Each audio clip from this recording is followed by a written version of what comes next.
So, hello everyone. Welcome to this presentation entitled Moving Beyond the Dweller into the Light of the Aquarian Dawn. Before we get started, I'd like to bring our attention to the fact that we are on the eve of the first Wesak Festival after the 2025 conclave, a time marked by DK as the beginning of a new phase of spiritual unfoldment. And we'll get into just what this new phase is as my talk unfolds. But first, we might ask just what happened during the conclave.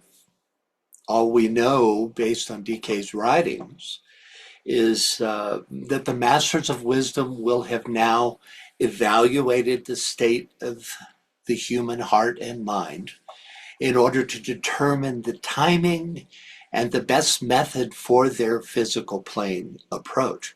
Not whether or not they will approach.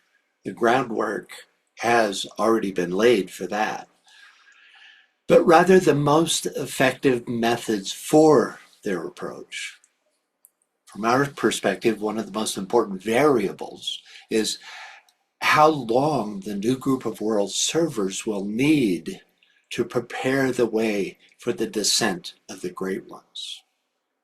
DK tells us that during the early stages, preparing for the appearance of the more senior members of the ashrams will be quite arduous and difficult, and that the great task of slowly and laboriously instilling those new ideas that will govern the Aquarian age will be on the shoulders of the world disciples, which DK predicted now number in the millions. Their work will be to introduce better methods of human relations, hold before the eyes of distraught humanity the new vision of hope and of spiritual enlightenment, offset the quote-unquote scheming of reactionary and conservative politicians and churchmen, that's a direct quote, and teach the youth of the coming age new models of living, indicating to them better values, and thus through all these activities, gradually bring into being a new world order, a world order that will be necessary for the great ones to be able to integrate, vibrationally integrate as they descend. DK lists 5 ashrams that will be especially involved in this first wave of the externalization. These include the ashrams of the Master Kuthumi, whose efforts will be largely directed towards the general public, working primarily through educators in all countries. The Master Moria, which will be focused on instilling more enlightened governmental structure, being a first-rate master, and our beloved Master Jwal Kul, who will act as a liaison officer, he tells us, between those active and conscious disciples who are working in the world of outer affairs and those directly responsible to the Christ for the desired work of preparation. One of the most important passages for understanding how and by who the first wave of the externalization will take place comes to us from externalization of the hierarchy. So see if you recognize yourself in this as I read this passage. The disciples sent out from the various ashrams do not arrive on earth conscious of a high mission or knowing well the nature of the task to which they have been subjectively assigned. In the case of certain disciples who will be of special world prominence and who are of initiate rank, they may attain to a conviction of mission, if I may call it so, in their extreme youth, and thus be oriented toward their life task from the very start. That conviction will grow and deepen and clarify as the years go by. But it must be remembered that the majority of disciples will not so react. They will come into incarnation with certain gifts and innate talents, and with certain firmly rooted ideas, endowed with irrevocable ideals, and a brain which is responsive to a well-developed mind. They will, normally and through natural trends and predilections, find their way into that field of human activity wherein they are intended to work, and in which they are to bring about certain basic changes in line with hierarchical intent. This hierarchical intent will usually be unknown to them, though this may not always be the case. But the work to be done will seem to them impelling and necessary, and something which they must do at all costs. They will find their way into politics, into the educational movements, and into science, and they will work as humanitarians, as social workers, and in the field of finance. One of the most important tasks for this initial wave of disciples will be to recondition the lower mental plane by seeding it with thought forms of selflessness and service. This will establish the necessary foundation for the second wave of the externalization, a descent from the Buddhic to the astral plane, specifically intended to dissipate what DK calls the planetary fog through an infusion of the quality of aspiration. This redemptive labor, overseen by a specialized group of adepts and masters, will anchor the transformative light of the second ray onto the astral plane. At a much later date, the hierarchy will initiate a descent into the physical etheric subplane. At this point, certain members of the Great White Lodge will direct operations from this physical etheric level, while others will take full physical incarnation. The descent by the Masters and later by the Christ into the etheric subplanes will act as a profound stimulant, accelerating the awakening of humanity's etheric bodies, their vehicles, as well as of etheric vision, which will be a key development for the recognition by humanity of the newly externalized hierarchy. Just visualize that for a moment. In fact, the Tibetan tells us that the full externalization of the ashrams and the objective visibility of the masters will be the defining hallmark of the coming age. The year 2117 was given by DK as the beginning of the age, but the actual timing of the outer manifestation of the masters will be dependent on how effectively the work of the first wave will be integrated by humanity. And from that quote that I just read, if you recognize yourself in that quote, these aren't beings who have, come in knowing exactly what they're going to do, still having a connection with a hierarchy. In fact, it's just the opposite of that. You're just drawn through your life path into the work of preparation, right? DK tells us, quote, one event is already in process of manifesting. The Christ and his disciples, the masters of wisdom and the great companions, are approaching nearer to the physical plane. The work of mental preparation for that event and the construction of the thought form of the advent of the second coming has now been completed. There remains the precipitation of that event, its appearance on astral levels, and its materialization on the physical plane, suggesting that the mental plane has already been conditioned by the great ones for the disciples and lesser initiates of the first wave, who will be working with mental matter to prepare humanity for the externalization.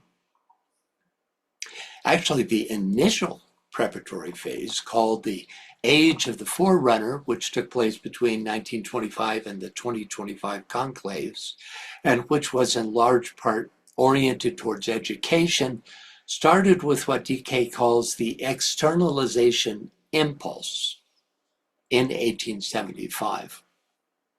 In Externalization of the Hierarchy, he states, HPB, one of the first working disciples to go forth on the externalization impulse, and with first ray energy driving him, notice the pronoun, gave the background of the plan under impression from me, the more detailed structures, and the sweep of the hierarchical intention have been given by me in books which AAB has introduced under her own name to the public.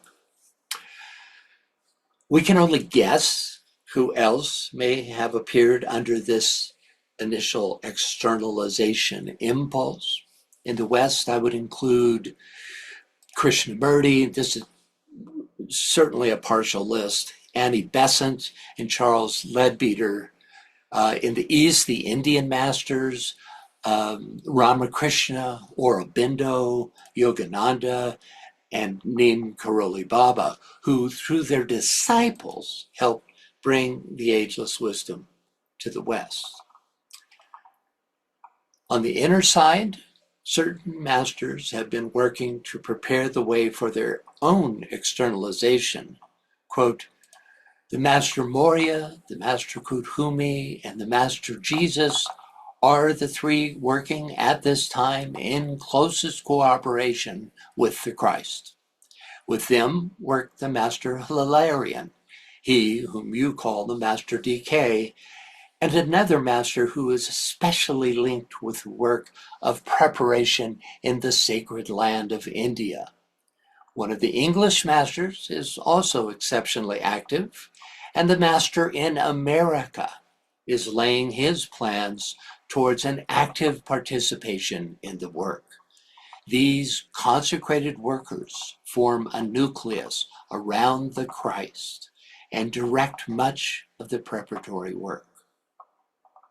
These masters are definitely preparing themselves for the task of outer activity and are intensifying their work on the astral plane. To this fact can be traced the interest people are now showing in occultism and in the work of the masters.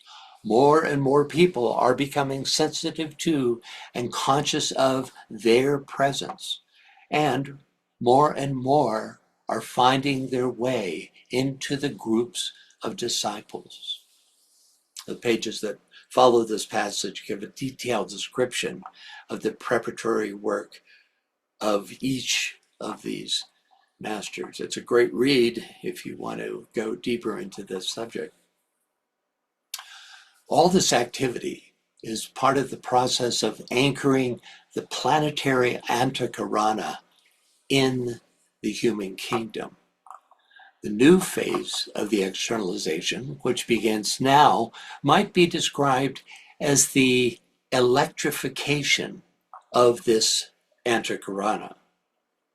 To this end, the incoming seventh ray of ceremonial order will increasingly provide the conductive energy necessary for the will and purpose of Sanat Kumara to flow down the planetary Antakarana through the heart of the hierarchy and into humanity, the throat center of the Logos, with the long-term goal being to create a frictionless planetary circuit where the will of God progresses unimpeded from Shambhala into the elemental substance of the earth itself.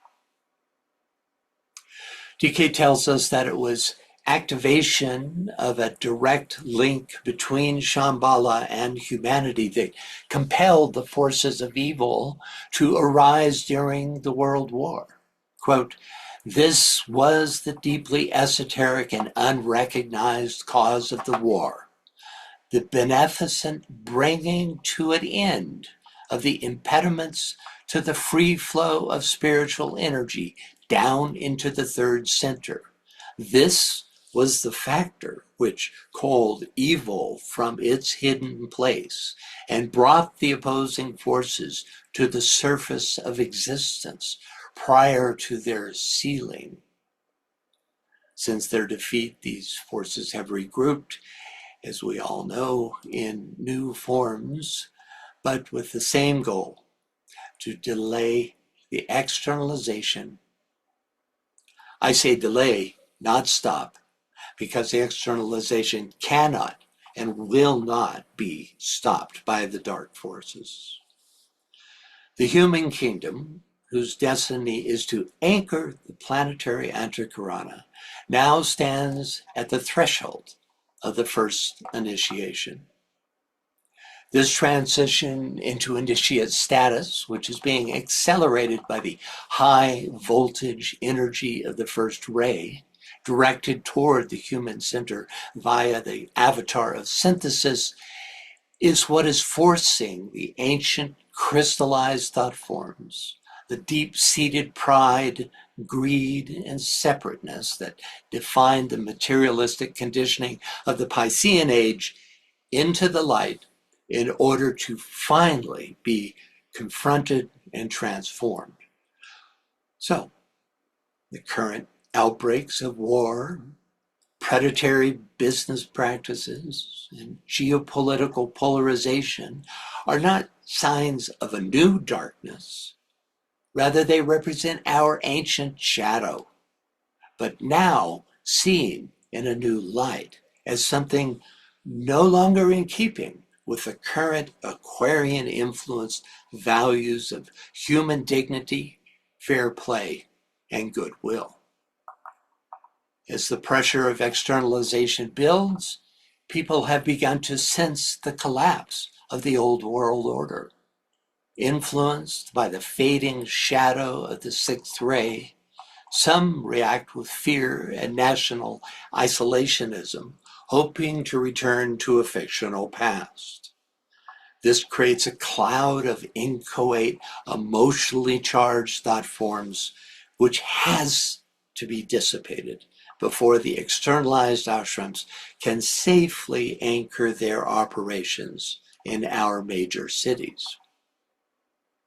So at this point, we might ask, why doesn't the hierarchy simply intervene?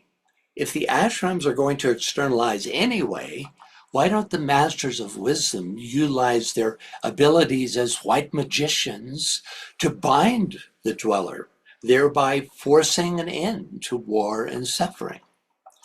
Well, the obvious answer, which we all know, is that it would violate human free will, which the hierarchy is pledged not to do. But there's a subtler reason hinted at in a passage from Robert Browning's poem, Old Pictures in Florence. He wrote that the soul learns by the means of evil that good is best. We must ourselves choose good as a result of our abundant experience with personality darkness. Otherwise, individually and as a race, elements of our unresolved personality dweller would resurface in defiance. So, seen in this light, the crisis we face are the catalyst. The quote unquote evil we see manifesting in our institutions, the wars, corruption, the oligarchy, the cruelty, must become so undeniably acute, so intolerable, that humanity, of its own free will choose a better way forward. We must see the dweller and choose to no longer be the dweller. Addressing this point, DK tells us that the Christ is in process of merging his expression with the will to synthesis by means of a dynamic stimulation from the avatar of synthesis. This great being is, quote, coming to earth in order to further the manifestation of unity, of oneness, and of interrelation. And he comes, therefore, to wield and apply first ray energy. He will charge or galvanize the three groups, the directing agents in Shambhala, the Nirmanakayas, and the new group of world servers, with dynamic energy, and in a mysterious way relate them to each other so that a new synthesis and alignment will be present upon the earth. Before, however, integration and synthesis are possible, this first ray energy must work to destroy all that prevents integration and all that is hindering the needed synthesis. DK gives us a concise description of what the new group of world servers must accomplish once the old forms begin to disintegrate. First, they must teach the law of evolution and the fact that evolution leads us to the kingdom of souls. Second, that the great ones who have freed themselves from the three worlds of human endeavor exist entirely to serve their fellow men. The public, DK continues, must know their names and attributes, their work and purpose, and be told that they are coming forth for the salvation of the world. Thirdly, those who incarnate as the vanguard of the externalization must live harmoniously and love. The violent vibrations of our surroundings can only be stilled, we're told, by a strong counter vibration of love, which carries with it the power of the Godhead itself. It is only the sustained pressure of love that can eventually break down the walls of separativeness. Fourthly, DK says, quote, the living organism of aspirants and disciples can provide a center of peace, power, and love, of practical help and spiritual uplift, such as the world has not hitherto seen. Such is the hope. See you do it. And finally, church members and members of the Masonic fraternities must familiarize themselves with the inner significance of the various rites, ceremonies, colors, and rituals, and with the work performed upon the floor of the temple. All these activities will characterize the work done by disciples that make up the first wave of the externalization of the hierarchy.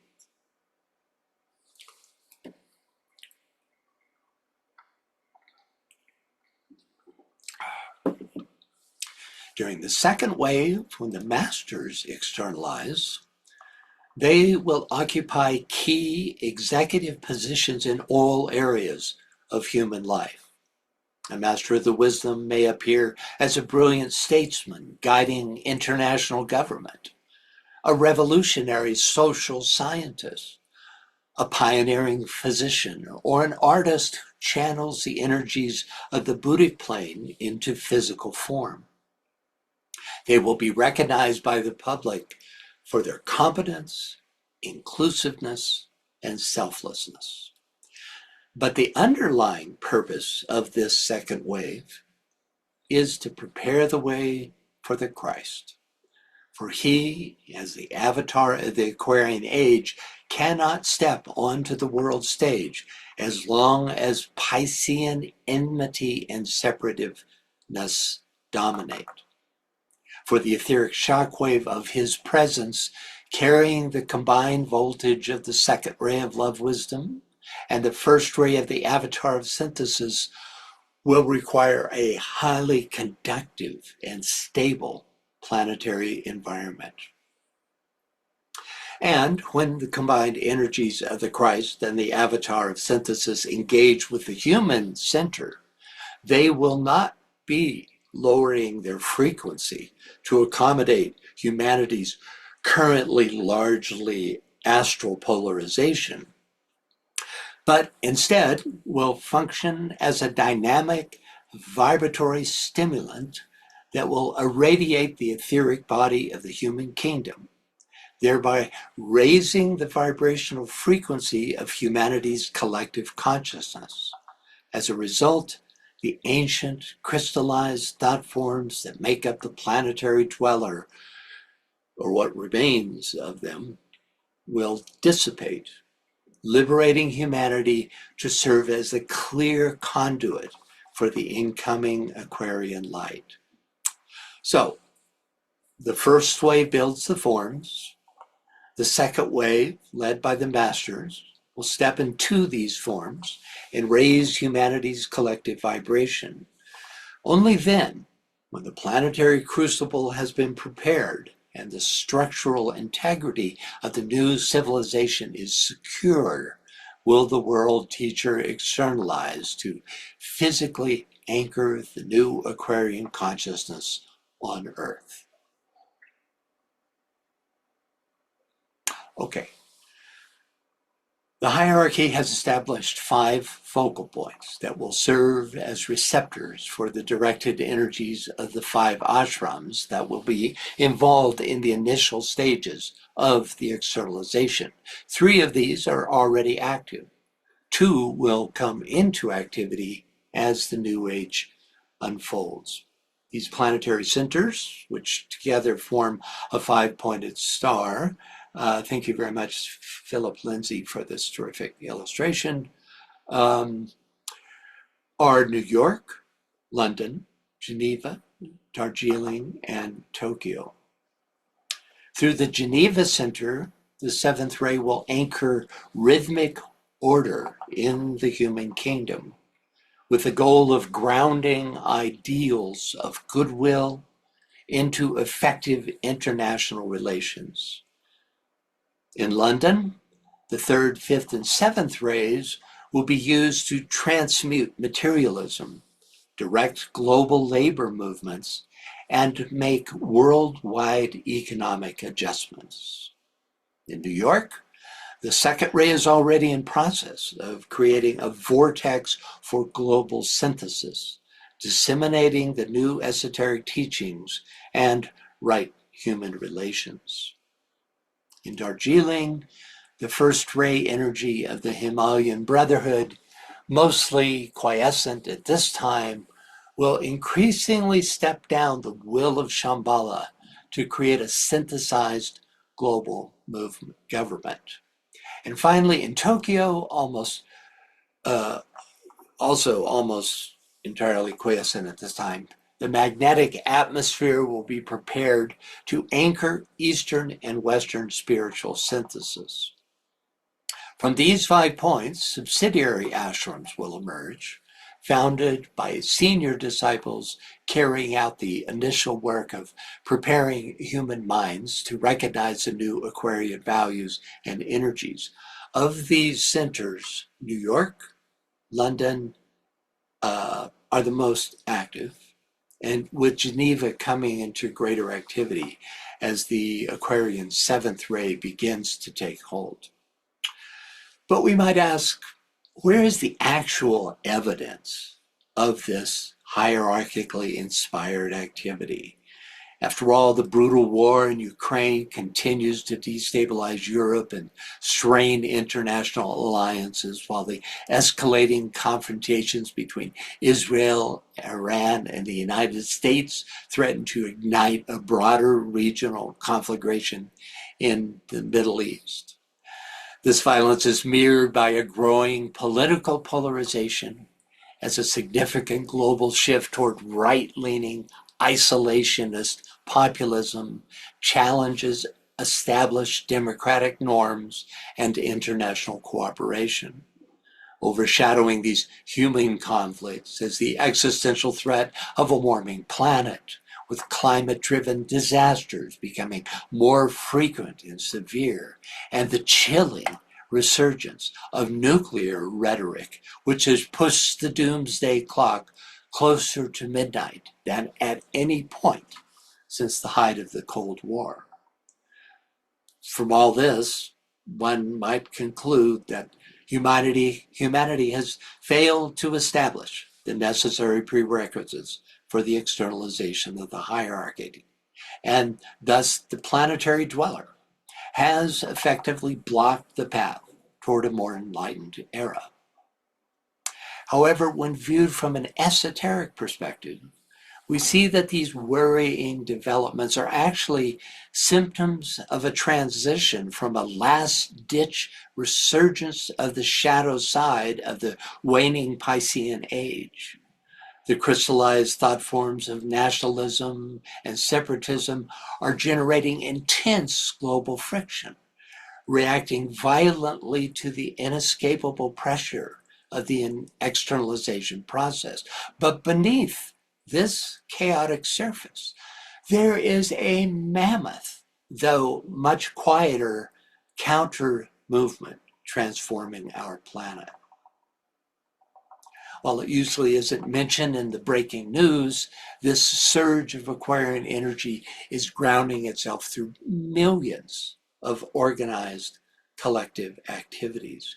For example, there are over 10 million registered non-governmental and charitable organizations worldwide.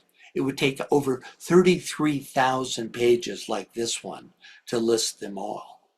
Involved in everything from habitat restoration and oceanic conservation to disease eradication, disaster response, and the protection of civil liberties.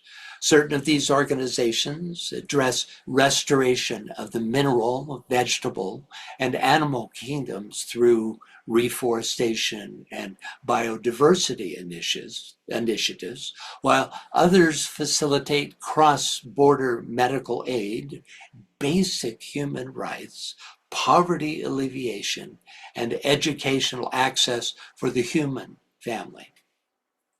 Collectively, they function as a service-oriented global infrastructure that operates independently of national borders.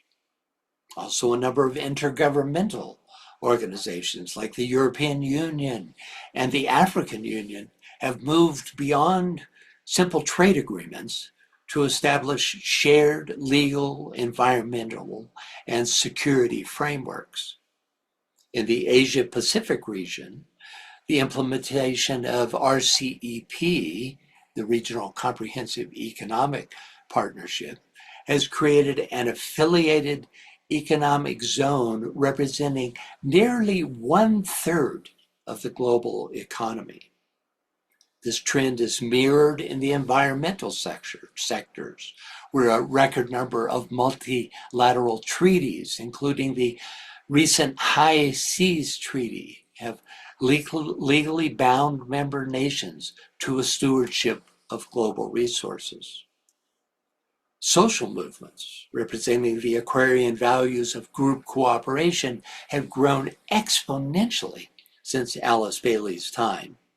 The model of social organization established by the civil rights, hippie, and feminist movements of the 60s and 70s have evolved into a permanent feature of global governance. In fact, both the frequency and scale of mass social mobilizations have more than doubled since the year 2000.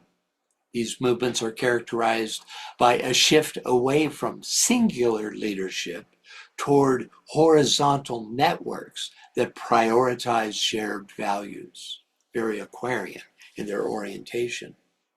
We see this trend in the local adoption of standards for gender equality, environmental stewardship, and the LGBTQ plus rights, all of which are being increasingly codified into international law following a sustained grassroots pressure. In the field of humanitarian medicine, the gains have been monumental. For example, in 2025, 17 countries completely eliminated one or more diseases, the most ever in 1 year. Trachoma has been eradicated in Egypt, Mauritania, Senegal, Burundi, and Fiji. Also, deaths from tuberculosis and HIV have plunged between 20 and 49% since 2010. Millions of people across the world are escaping extreme poverty. Last year, UNICEF reported 95 million fewer children living in poverty since 2014. And India declared the 60 million strong state of Kerala completely free of extreme poverty. One reason for this is that the world is experiencing record levels of wheat, rice, and soybean production. Same for pears and lemons. National school meal programs now serve 466 million children worldwide, up by 80 million since 2020. Also in the same period, 961 million people gained safe drinking water, 1.2 billion gained safe sanitation, 1.5 billion gained access to basic hygiene. Science's redemptive influence in society has also been unprecedented. For example, global concentrations of pollutions of all sorts are falling. The EU has been smashing clean air pledges ahead of schedule, and the average Chinese citizen now lives 2.9 years longer thanks to air quality reforms. In the realm of enlightened legal advancement, laws banning child marriage have proliferated across Asia, Africa, and Latin America over the past year, and female mutilation has fallen by nearly half in Egypt, Ethiopia, and Sierra Leone among girls aged 15 to 19 compared to their mother's generation. World Bank data shows a 25% fall in global homicide rate since the year 2000. In 2025, the US murder rate fell to its lowest level in 70 years. And finally, a kind of lightning rod of significant advancements, all of which show humanity's growing alignment with Aquarian values. A tremendous increase in the availability of electricity through solar energy. In fact, in 2025, renewable energy sources produced more power globally than coal for the first time ever. Since 2015, 50 million more girls have enrolled in school, a concerted effort to break back endangered species such as turtles, salmon, bluefin tuna, cranes, storks, and many, many others. Global deforestation has been declining for the last 30 years, and forest restoration is on the rise.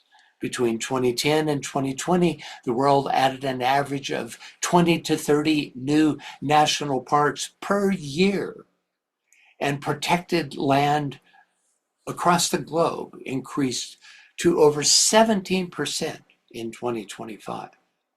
Finally, 2025 also saw swimmers in the Chicago River and Paris's Seine for the first time in a century due to a massive multi-billion-dollar government infrastructure project.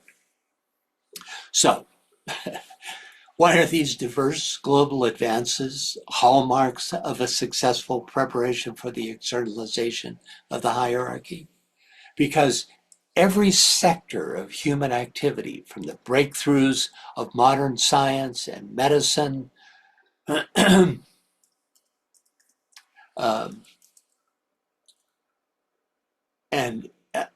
the visions of esoteric artists, to the shifts in social justice and spiritual practices, is being vitalized by the new group of world servers. They are involved in all these movements, often initiating these movements and bringing them into full-blown outer activity. Their dedicated efforts are effectively fulfilling the prerequisites for the externalization of the hierarchy by raising the vibratory rate of humanity and grounding the planetary antakarana. The planetary throat center, humanity, is, through the work of the new group of world servers, responding to the planetary heart center, hierarchy. We have to remember that all these gains are just the outer garment, the form aspect, a way of revealing the fact that hundreds of millions of people are consistently, intelligently, and effectively pouring their will and their love into humanity. Okay, I'd like to close with a passage from Externalization of the Hierarchy. A Christ who is present and living, who is known to those who follow him, who is a strong and able executive and not a sweet and sentimental sufferer, who has never left us, but who has worked for 2,000 years through the medium of his disciples, the inspired men and women of all faiths, all religions, and all religious persuasions, who has no use for fanaticism or hysterical devotion, but who loves all men persistently, intelligently, and optimistically, who sees divinity in them and all, and who comprehends the techniques of the evolutionary development of the human consciousness. These ideas the intelligent public can and will accept. They will prepare and work for conditions in the world in which Christ can move freely among men, in bodily presence. He need not then remain in his present retreat in Central Asia. They can and will accept with ease the unity of all faiths when the relationship of the Buddha and the Christ is correctly presented. Then the picture of a Christ demanding a unique position to the exclusion of all other sons of God will fade out in the wonder of the true apostolic succession, in which many sons of God on different rays of differing nationalities and with varying missions are to be seen historically leading humanity along the path of divine unfoldment and nearer to God, the source. Okay, thank you very much. Love to you all.